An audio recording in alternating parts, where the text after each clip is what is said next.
There we go. Here I am. Hey, thanks for coming on, Mick. Really appreciate it, my friend.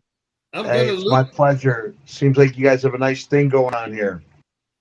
Yeah, we're having a lot of fun. It's been really cool. And, there's two big distinctions in you coming on today, Mick. First of all, probably the guest that we've most wanted to have on from day one. And here you are. Thank you. Secondly, you're like the first non-bald person on here in a long time. And look, this picture, this gem that I found. That's the one. Look at that. That's me and Kevin. You can see Kevin's got the traps and the deltoids, and I have none of that going on. Crazy, right? But man, you really did something in the pro wrestling. And everybody, if you go to Cameo, you have like 4,500 reviews. I don't even everybody writes a review. So how many cameos? You're a busy man. Yeah, I try. It's not quite that high. It's under 4,000, but I've been at it a year and a half, and came at just the right time when my entire schedule had been wiped out by COVID, and I thought, all right, let me give it a try. And not only was it the first time I've ever been able to figure out how to make money without traveling, I never could do that before, but it also kind of fulfilled that creative urge. I have songs I've written for birthday. I've got a Father's Day song, and who's got a Father's Day song? So I love it. Yeah, I put a little work in there, and I enjoy doing them, and I look forward to to waking up each morning and seeing how many I have to do. That's the thing. You can see in Mick's cameos that he really wants to do them, and I think that's a huge difference maker. I know you go much longer than the average, and I know people really feel like you're getting a personal connection from you, and that's one thing that always stands out in my mind about you. And I always thought of you and Roddy Piper in this same vein. You're probably going, what is this? But you are two guys that no matter who is in the room with you, you make that person the focus and you make them feel special. And that's a really cool quality, man. I wanted to point that out. You try. I look back, a little bit of embarrassment on some photos of me from 2004, 2005, when I clearly don't look like I want to be in that moment. And that's a shame because people may have waited 2 or 3 hours. In some cases, they're putting down some money. When it comes to Cameo, there's some money involved. And I really take a lot of pride into really enjoying each interaction, because if I enjoy it, they'll enjoy it. And it's something they might look back on years later as a high point. Being maybe, because I've seen you at a few of these conventions, who was a motivating factor for me was watching Henry Winkler at work. Have you ever been at a con with the Fonz? Not yet. I'm hoping to soon. Oh, man. Yeah. Have you seen him with his fans? Oh, he's freaking amazing. We were walking. I did a movie with him, and we were walking as the whole. There's 500 extras. And he's standing down, everybody's sitting, and he goes, hey, and he sees a guy with a leather jacket, and he goes like, hey, put your thing up, your board up, Hey, it was super cool, man. We watched that show in Holland on Sunday. What was it? The show he got famous for. Happy Days. Happy Days. Oh, there we go. And it would be quiet on the street. There was no cars on the street. Everybody would watch the Fonz. So when I found out I was going to do a movie with the Fonz, oh, man, it was so stoked. So funny. That's right, because Kevin's had him in about 4 or 5 different movies, right? Yeah. He did a whole bunch. He's really been good. He's really been good for Henry, but I see the way Henry interacts, and I saw one parent, he was like, yeah, yesterday came up and started doing magic tricks for my kids. My kids weren't even on his line. So, he makes all of us up our game. But you see someone like that who was the most popular guy, in America in the mid '70s. Like, hey, if the Fonz can work a little harder, then so can I. Oh, I was messing with him the whole time with like Velcro. I would see how long it would take till he would break. So I would have Velcro and then stand behind him. Don't do anything. I only do. Constantly doing it, and then like literally after 2 minutes, it's a long time. We go, can you stop this right now? That's hilarious. I'll tell you what happened to me I got the coolest cameo this weekend. This daughter and mother requested me to have her husband put down the boxing trunks of mine he wears all the time. Says when he's at home, he strips off, puts the boxing trunks on, he shaved his head, and he walks around telling everybody he's Butterbean. So I was informed to tell him to kind of impersonate me. I kind of encouraged him at the end, though. I go, dude, keep it up. You're doing a great job. Did you see a cut picture too of hard him? a promo on the guy, huh? You know, it's like I wish I did. He impersonates me every day. He said every morning he makes sure he shaves his head, puts the trunks on, and walks around the house hollering he's how he's Butterbean. That's fantastic. Well, you guys all have your. I mean, you're all, the three of you are all like very much legends in your space and in a lot of the world. And you know, Mick, we're talking about that quality you have that's so endearing and so personable with everybody. And I know two other guys just like that. And here they are, Bas Rutten and Butterbean. I mean, you see that always. I have never seen either one of you guys be anything other than 100% nice to everybody you meet. Never. So I wonder, when you're out all the time and pounding, especially in these times when everyone's walking around all pissed off, is it I mean, you can't be in a perfect mood all the time, obviously. So well, you know, you have to give yourself your little safe spaces. So, for example, when I was an announcer with WWE in 2008, I specifically asked them not to book me at the TV hotels, because once I'm done with work, I do like to unwind a little bit, you know. And when you go to the TV hotels, there's a lot of fans around. It's like I just need this time after work to not be that guy. So it's a lot easier to be that guy when you're checking into a Hampton in the middle of nowhere as opposed to the WWE hotel. Because I figure I can't be that guy 24/7. I can be him 23/6. Yeah.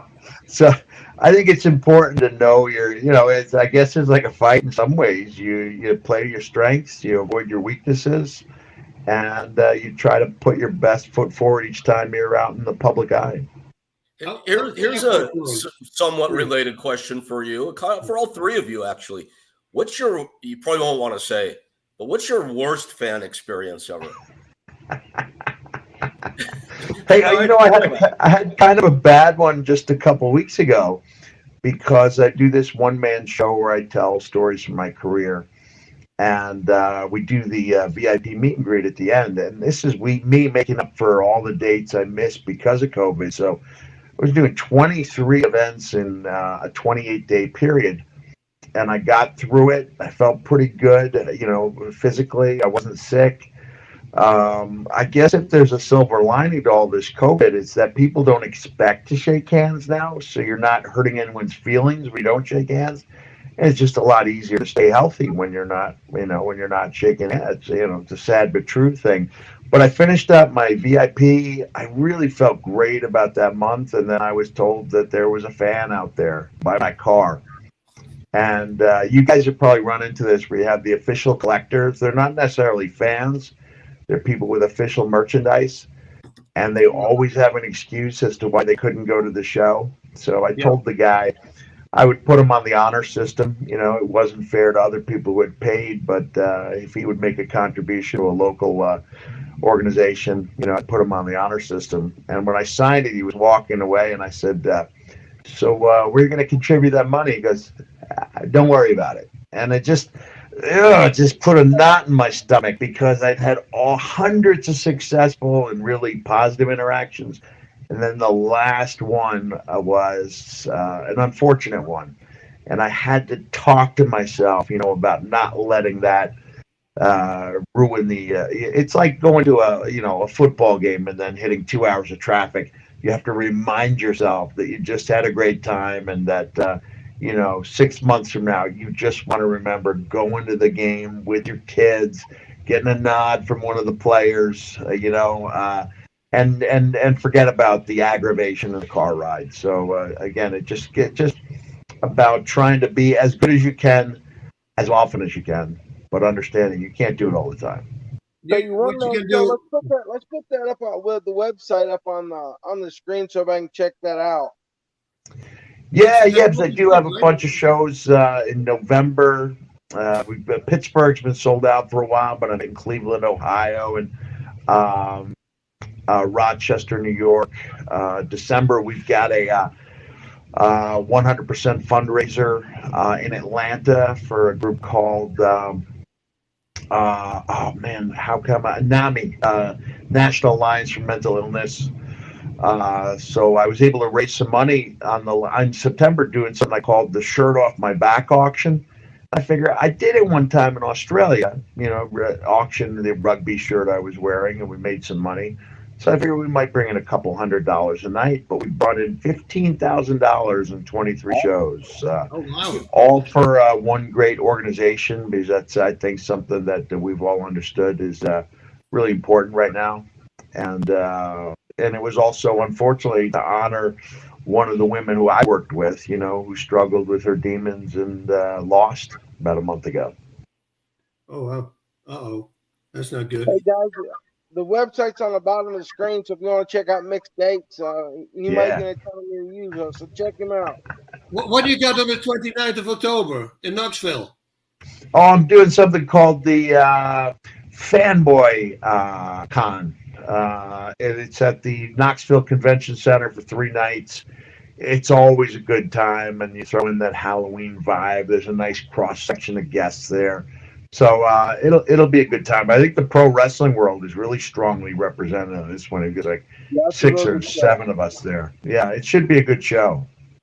How are you at airports? I wonder. Is it because you're a big guy too? I mean, people recognize you all the time, right? Yeah. Oh, airports. Yeah, airports. If somebody said they had a bad experience with me, I can almost pinpoint it to an airport before 5:30 a.m. You haven't slept, you're cranky, you're maybe in a rush, and there are times you just don't have time. But I also understand, after a few years, you're like, you might as well just accept it and enjoy it. I'll give you an example. I was coming out of the baggage claim at LAX, and I see someone with a big camera ask if they can talk to me, and I realize it's a professional camera. I said, "Oh, who are you with?" They said, TMZ. And at that point, you can either fight it, or you can just say, "Hey, I don't get much national attention anymore. I might as well enjoy this for what it's worth, and if it's good, they'll put it on TV." And I think 5 years ago they actually had a discussion about who'd had the better post-match career, me or The Rock. And of course I lost. I was like, of course I'm going to lose that conversation. Anyone but The Rock is going to lose that conversation as to who had a better career than The Rock. And I was just glad that there was a conversation. They were actually sticking up. Well, he's had a couple books that did really well. I was like, but he's The Rock. He's the biggest star in the entire world. But again, you get a little bit of positive TV out of it instead of being a guy who doesn't want to answer questions. And at my age, at my advanced age, I appreciate the airplay.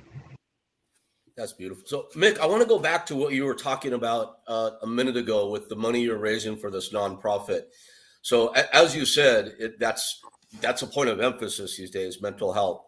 Was that your choice to put that nonprofit into the mix? And if so, why did you choose that? Yeah, it was. Well, the young lady I was friends with, Daphne, her real name was Shannon, and she struggled for a long time.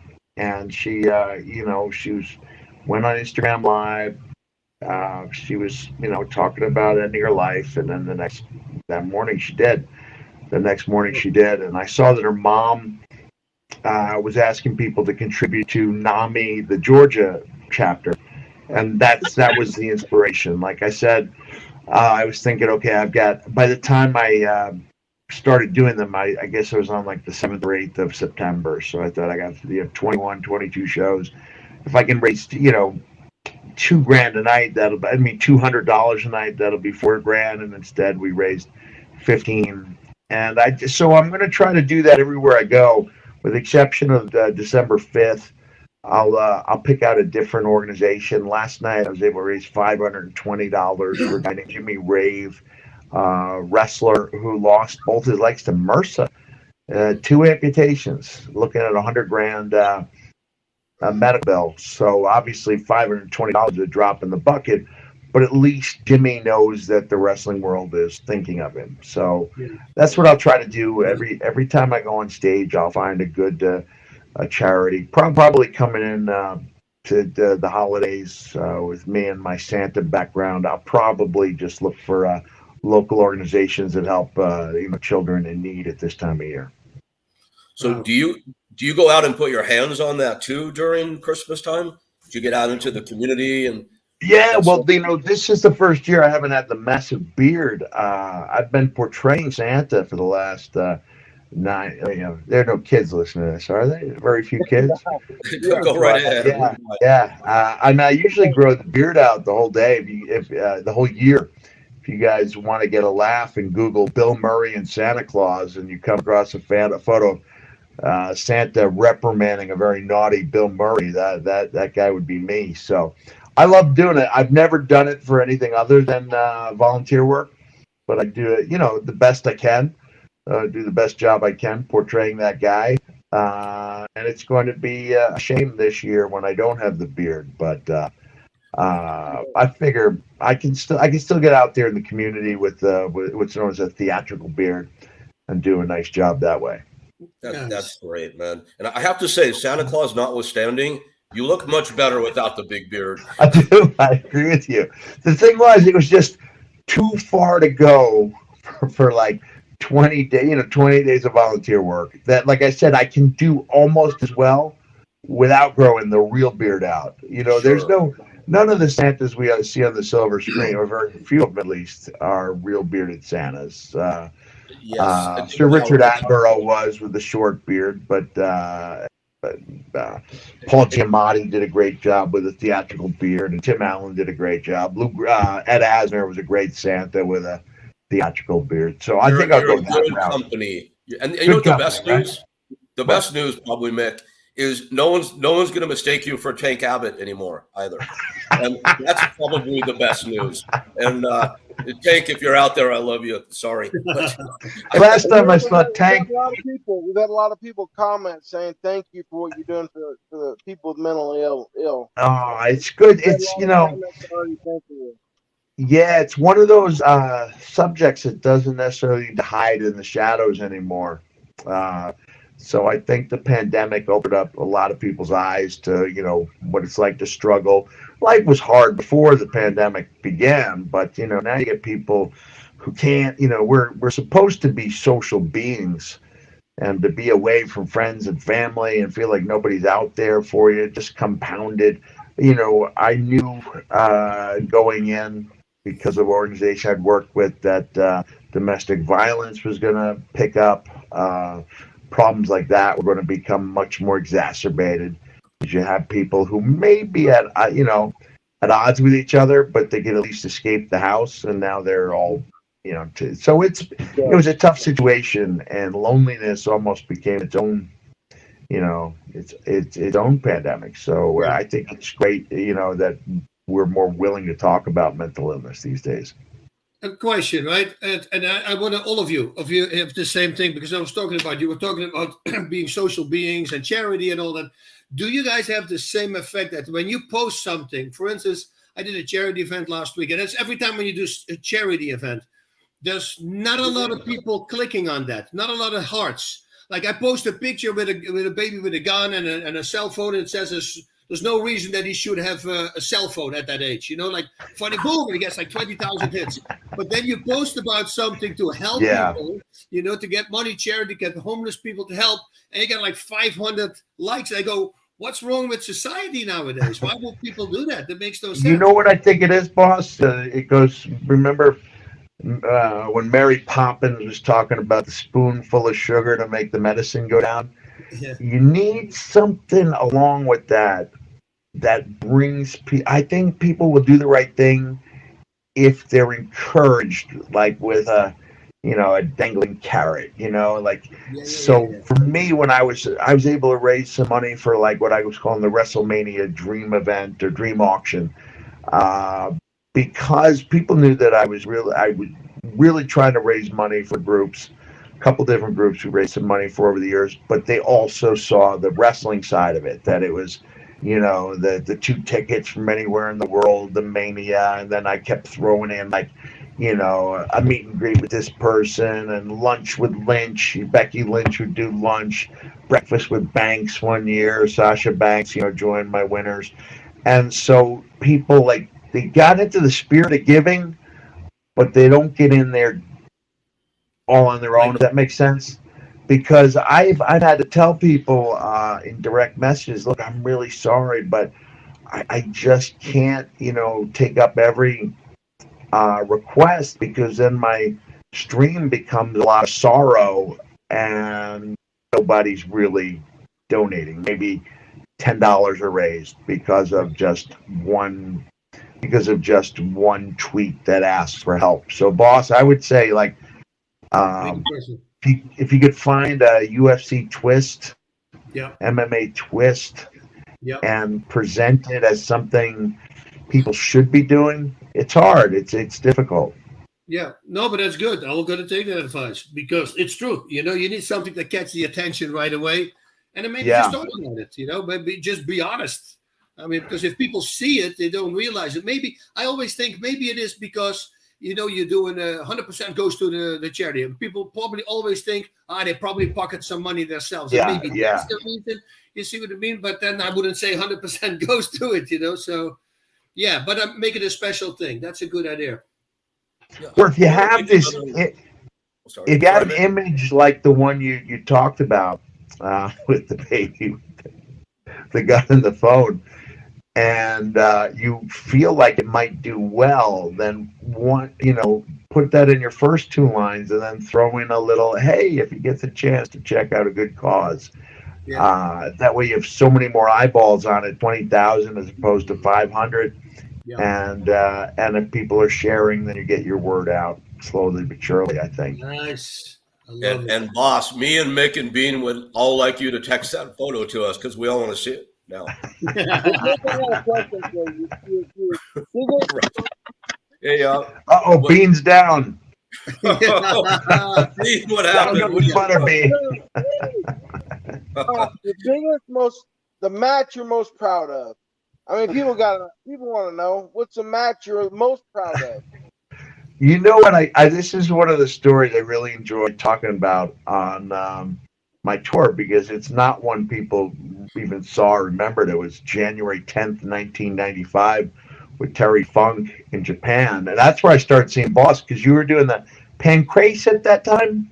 Yeah. And I know Terry. I went to his ranch and everything. He's a good guy. Yeah, Terry's a great guy. And on that night, we had a small crowd. But you know what it was like with the Japanese, well, both you guys know what it was like with the Japanese media contingent, that if you're lucky enough to be in front of big crowds, that was great. But those media people were going to get those beautiful full-color photos across the country to like 500,000 fans within a couple days. So we only had about 150 fans at this little arena. It was my first no-rope barbed wire singles match.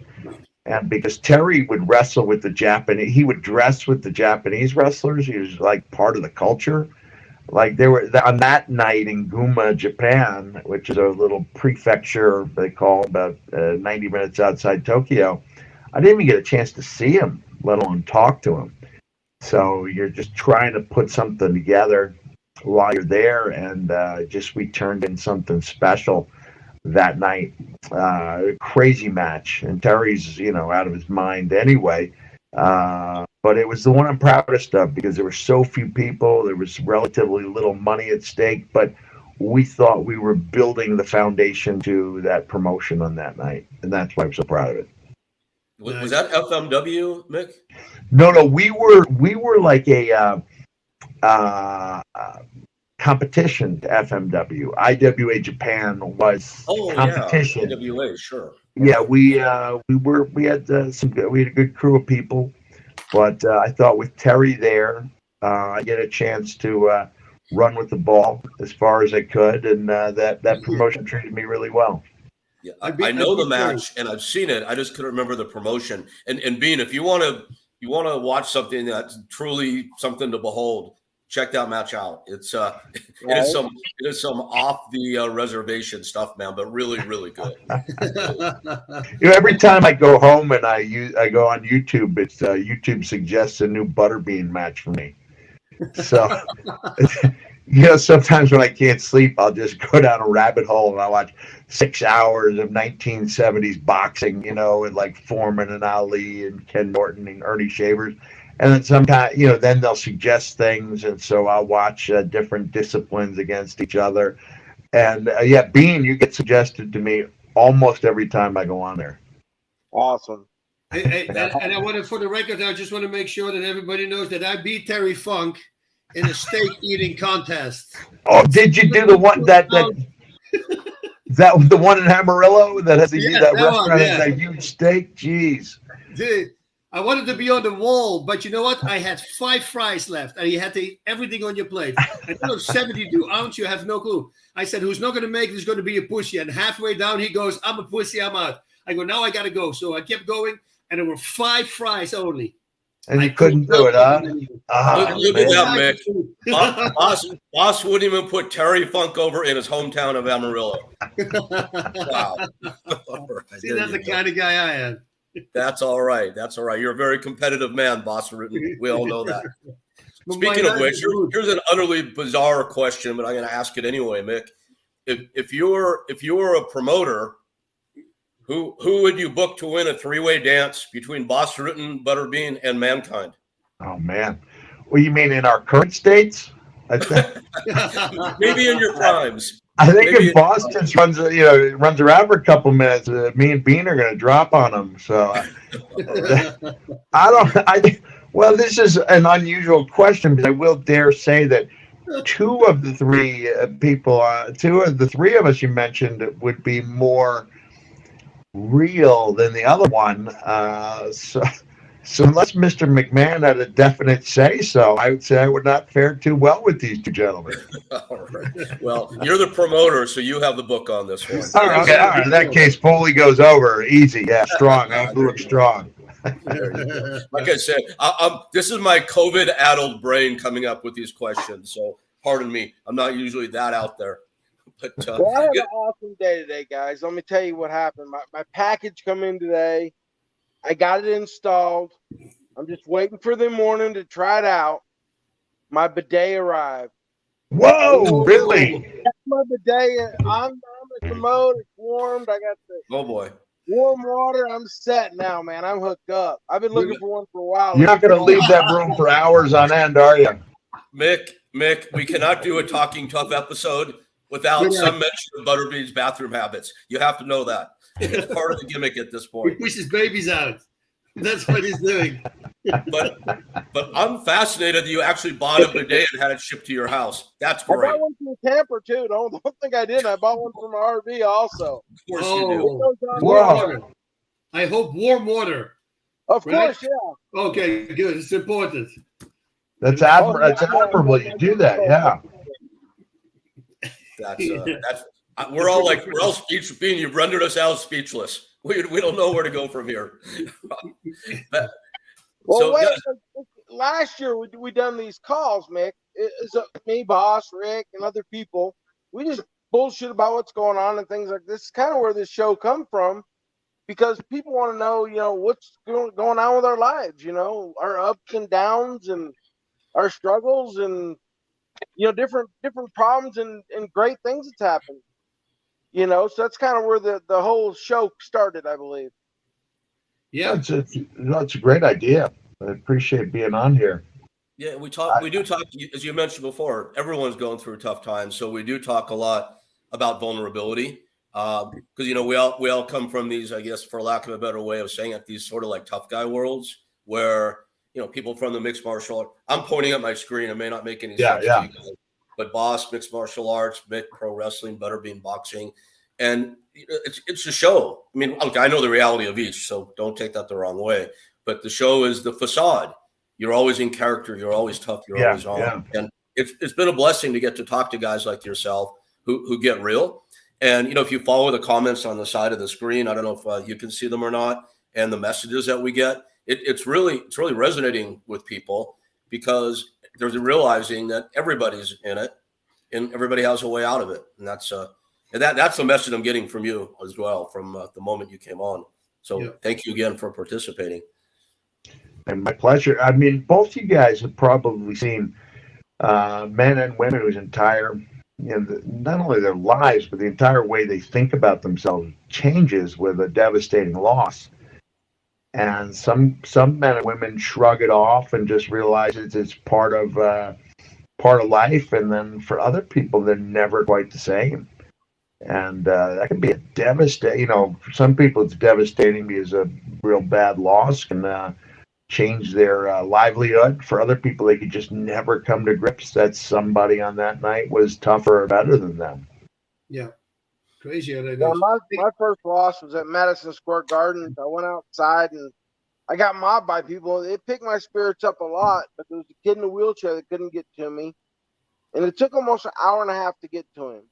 And I mean, just having people still like you after your loss it helped. But when I met that kid, he was paralyzed. He was so happy to meet me. I'm like, that honestly impacted the rest of my life from that point on. If I can make one person's day better, and I had a young kid recently come up to me at a show that was he cried because he met me. And that really keeps me going, because if you can make one person's day better, they're going to return the favor and make somebody else's day better. Yeah. I think people, when you were boxing, I think people liked seeing you in the crowd after your match, because you mentioned to me, nobody ever put that in their agreement, because most guys don't want any part of being out there. And once in a while, you'd show up, you'd have a shiner or whatever, you'd be out there and you'd be watching that main event. And now you're endearing yourselves to the audience. You're showing that life goes on after a loss, and you're just raising your stock in the boxing world. The last fight I saw, unfortunately, it was not one that you won, and I was surprised. But there's never been a boring Butterbean fight, right? That's one thing for sure. Yeah. If the people are happy to watch, there's no winner or loser. I mean, everybody's a winner. Everybody gets paid. Yeah. Yeah, it's crazy. Hey, going all the way back, Mick, I read about it, so I don't know if it's true, but it's on Wikipedia it says, because Jimmy Snuka was this major influence for you. Is that true? What was so special about him that you... Yeah, I was really enamored with Superfly Splash. He was coming off the top rope with a splash when really nobody else was doing it, at least nobody that I had seen. There were other people in different parts of the world, but he had that wild look in his eye, and he had that incredible physique. And he could, his balancing was uncanny, and I just really taken by it, especially when I hitchhiked to Madison Square Garden from my college, which is about 200 miles to the north. And that was October 1983. And when he came off the top of the steel cage against Don Morocco, I can see that Morocco was doing almost like a 3/4 sit-up, to kind of break that fall. But didn't take away from the magnitude of the moment. And I was always somebody drawn more to the reactions than the actions. As at heart, I was an entertainer and not a competitor, although we were always very competitive backstage, about getting those top spots. But so as soon as he came up the top of that cage, I looked around at the audience and I saw all these emotions going on, grown men crying and people hugging each other. And I just thought to myself, man, one day I'd like to make people feel the way that I feel right now. And that was a driving force in my career, trying to make people feel the way that I felt that night. Wow. Well, you always did. And on so many occasions, and one in particular for those of us who really follow pro wrestling, is that crazy fall you took off the top of the cage with Undertaker, I believe, if I'm not mistaken. Yep, that was it. And I want to ask, what were you thinking? But I'm not going to insult you and ask that question. But oh my God, what I do want to ask, and this is a video of Boston Bean. If you guys haven't seen this, you have to see it, because it defies gravity and logic and everything else. Vic, after that bump, were you conscious? Were you cognizant of the reaction? Or were you just in recovery mode? And that's a real question. Well, yeah. I was especially started bringing me up the aisle on the gurney, and I didn't know for sure if I'd be able to get off, but I told the Undertaker if I could, I would. And even as I was climbing that civil structure the second time, I thought to myself, well, at least the worst part of my night is over. And then it got worse in a hurry. So it was, it was a crazy night. I was lucky, I think, for example, that there was no social media, because I think it would have probably trended for 2 days and then been forgotten about. And instead, it just like started picking up momentum like a snowball going downhill. And 6 months after it happened, it was far bigger than the night that it did happen. Wow, crazy. I still get a kick out of watching that all these years later. It's just, what I get a kick out of is that it's now part of culture. Not, I was going to say American, but it's worldwide. You'll watch a a World Cup championship game, and a team goes up 3-0, and all of a sudden the memes come in with Jim Ross shouting, "Somebody stop the damn match!" So, he's been broken in half is now part of the lexicon. So, yeah, that match, I was lucky. I resented it for a long time because I didn't want it to be the only thing I was known for. Yeah. But then as time goes by and you see that more and more of the people who are asking about that match weren't even alive when it took place. They're 10 years old, 12 years old. And you realize, okay, I'm pretty fortunate to be remembered. All of us are lucky to be remembered for anything 20 years after the fact, let alone a couple of different things. So, yeah, I'm glad that people took to it so much. Very much in the lexicon of pop culture, as you said. Guys, we're getting a lot of comments. I want to point two out real quickly. Yeah, our co-host, Sean Ray, has written to us twice. And the first, he's saying hello. He's in the sky on the way to Switzerland. And Mick, he's writing to you directly on the second one.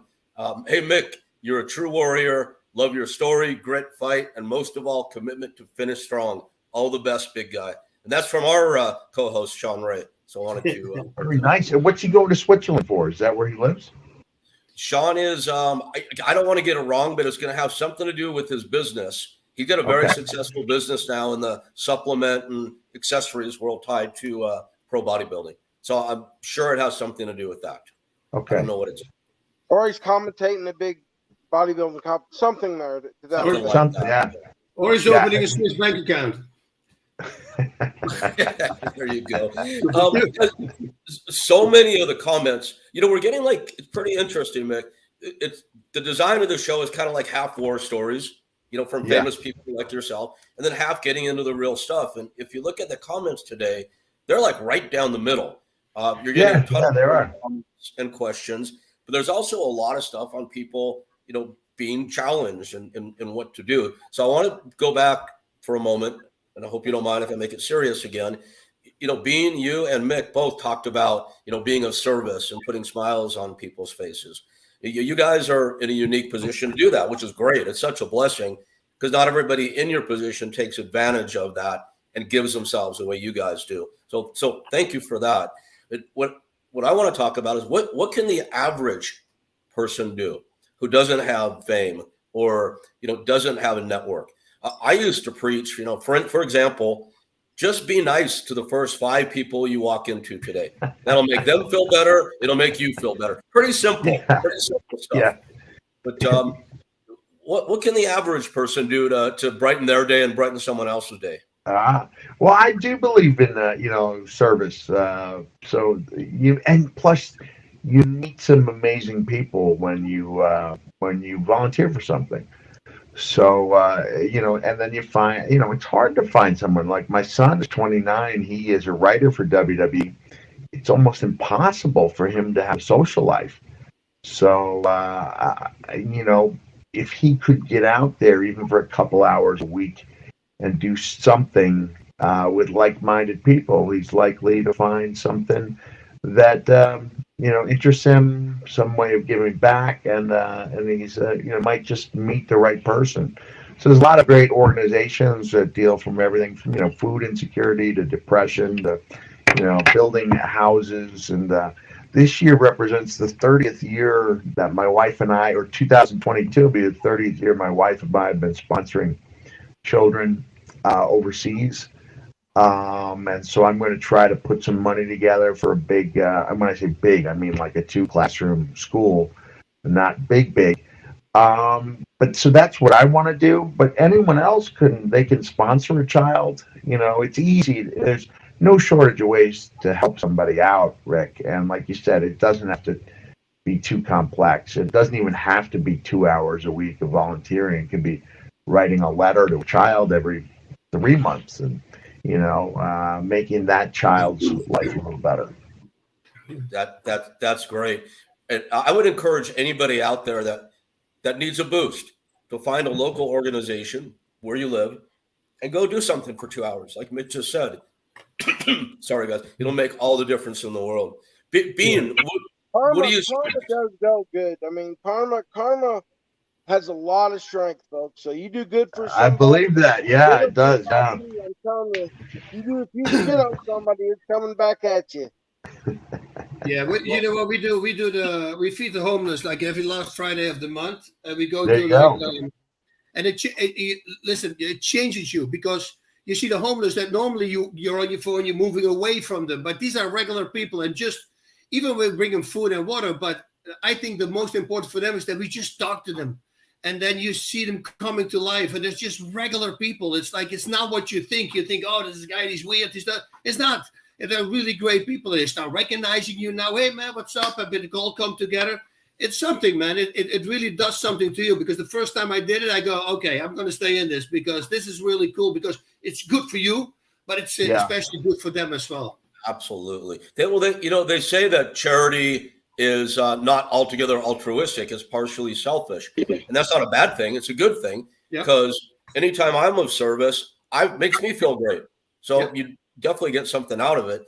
And Bas, what you're talking about, like how can somebody out there watching right now find that type of organization in their hometown? What would be like the search term they would put into their we because the city they shut us down with COVID, and then they realized, wait a minute, there's homeless people. How are they going to get food now? So suddenly they shut them down. So they started a new organization called Feed My Poor, and that organization, but I know it's in Los Angeles, but I'm pretty sure it has also a New Jersey side because that's where Big Mike, who's the guy who sets this up, comes from. But go after organizations like that, and you can do anything. You can donate. You can sit there for 2 hours and making sandwiches. I mean, you can do that, or you're going to come out and you deliver sandwiches and water as socks. Like you make them so happy with a pair of socks. It's just bizarre because it's like gold for them. So. Yeah, it changes you. You really should do that. But look into organizations like Feed My Poor.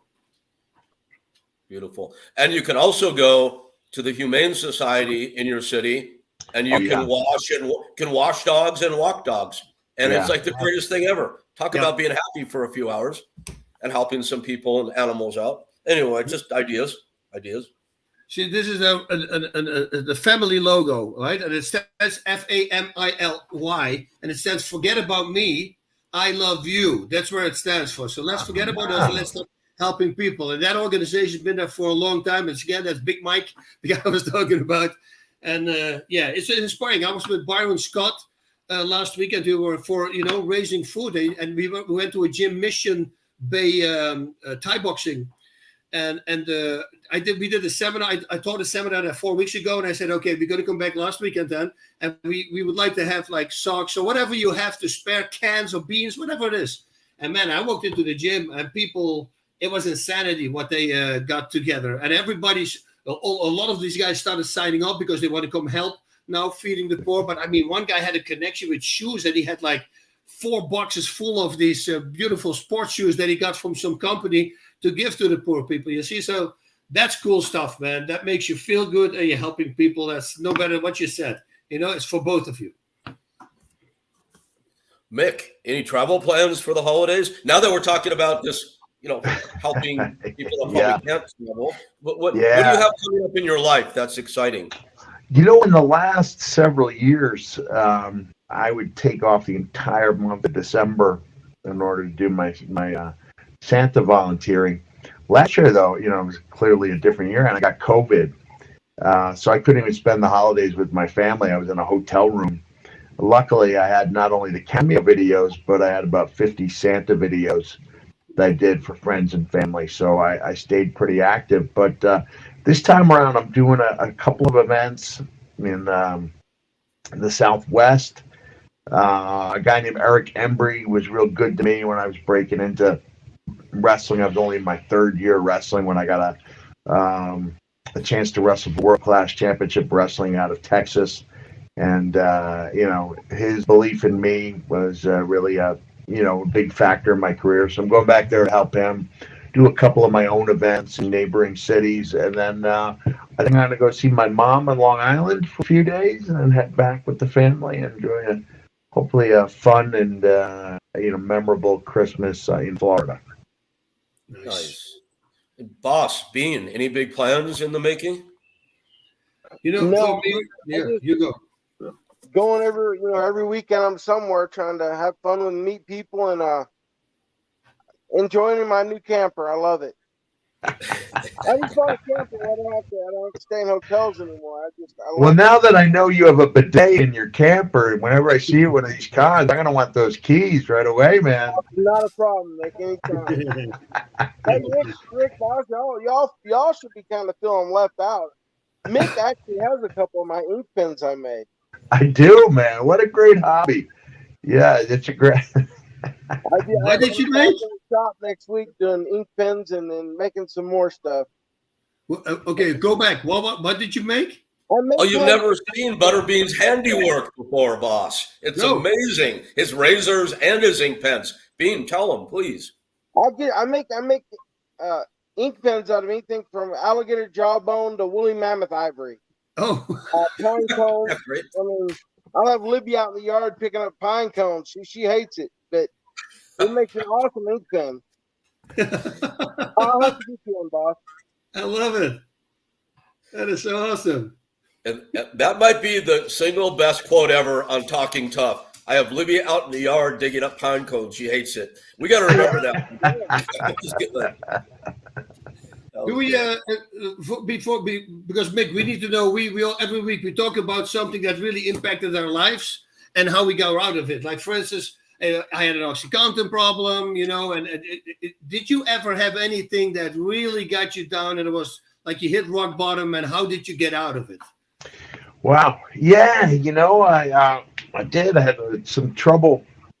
But I'd say it's even 10 years ago. I was just saying on a show, talking about mental health and how nobody ever got together and felt like they could talk about it. That I said on that same interview, even 10 years ago, you would be unlikely or less likely to report a concussion because you still had this idea that, tough guys work through these injuries.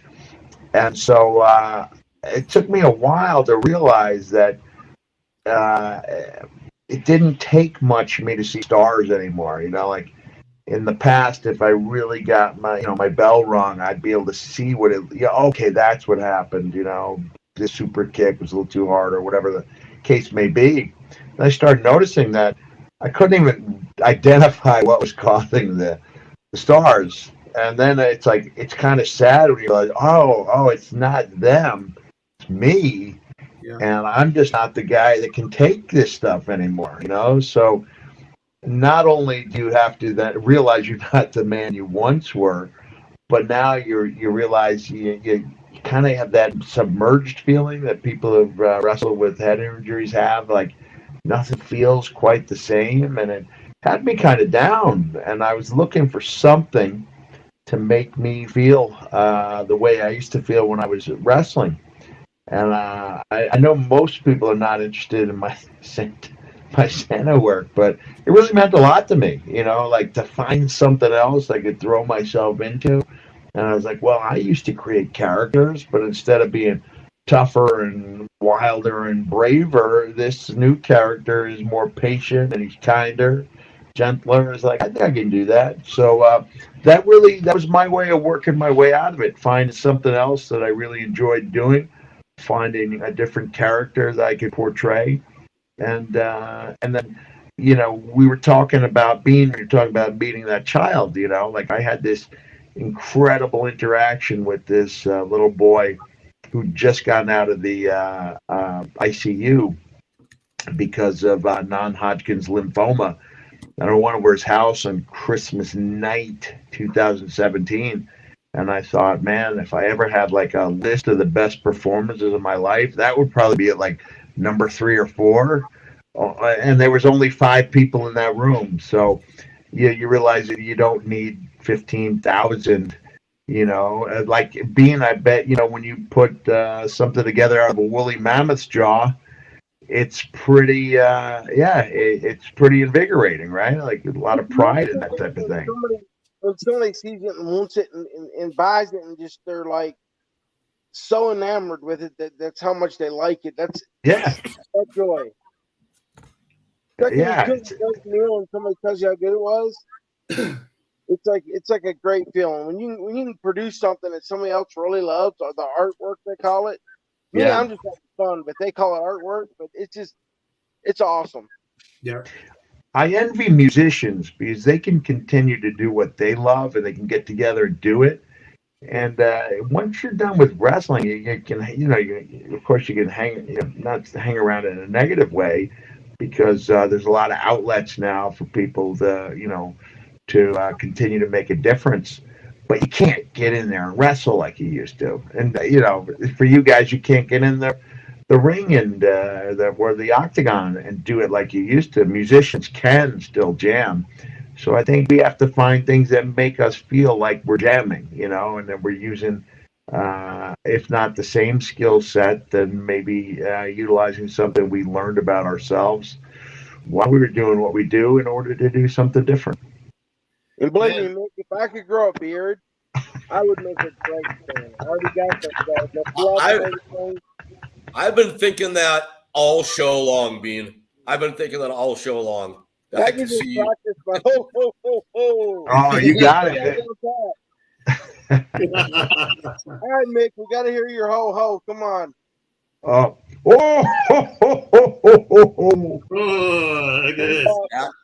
That's high level. All about characters, right? You're talking about characters. You're talking about the 50 videos that you made for your family while you were recovering from COVID. All these. So how did? And I know you must have told this 1,000 times, but Mankind. How did he get born? Mankind.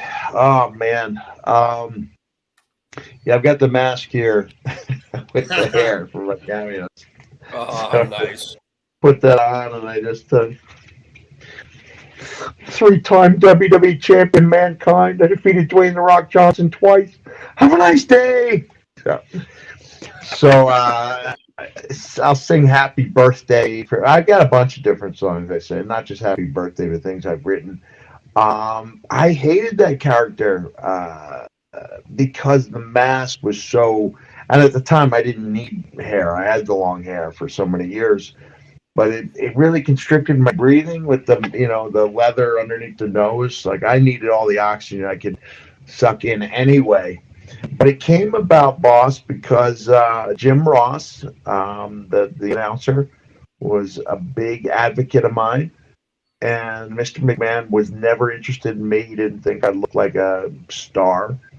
And finally, my name came up, and he slammed in 1995 in the fall. He slammed his hand down on the table and said, "All right, I'll bring him in, but I'm covering up his face." And that's how I got my foot in the door. And luckily, as time went by, he kind of learned that I had an interesting real life story to tell.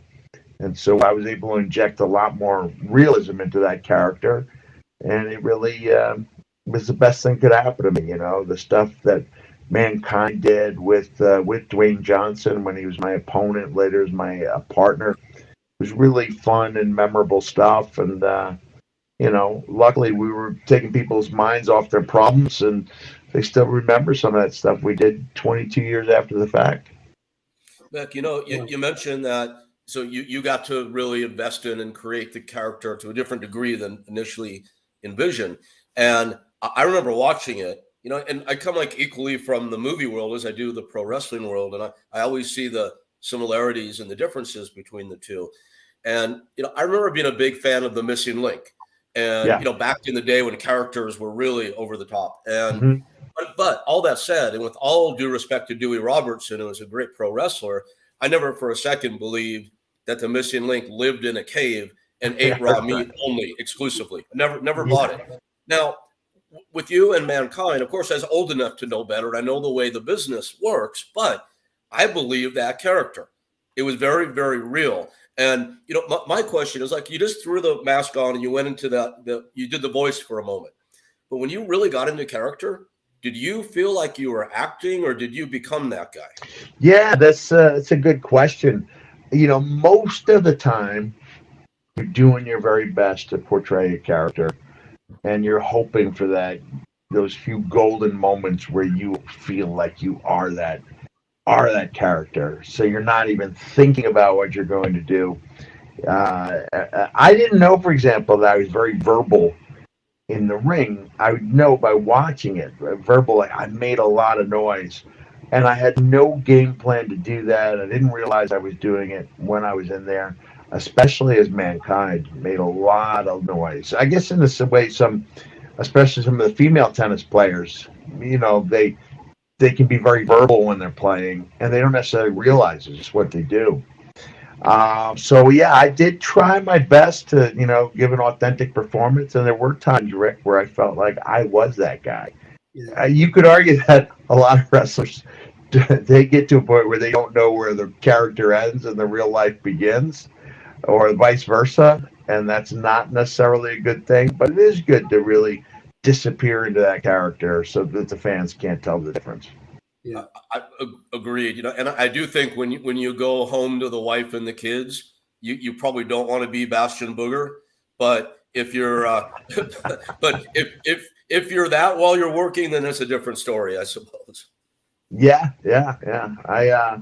I put a lot into those characters, and you know, unfortunately, one of the times where I feel like The Rock really was The Rock, and I really was Mankind, was that I Quit match from January of 1999, which went way past the point it should have, you know. So we were trying to do something special that night, and it went a little overboard. But we don't have a lot of people who ask about that match because it was really uncomfortable. It wasn't fun to watch. You know, that's the one I remember as much, if not more, than the match with Taker. Yeah, you may have been there, right, in Anaheim, right? January 1999. It was a big one. And okay, so that's amazing you just said that.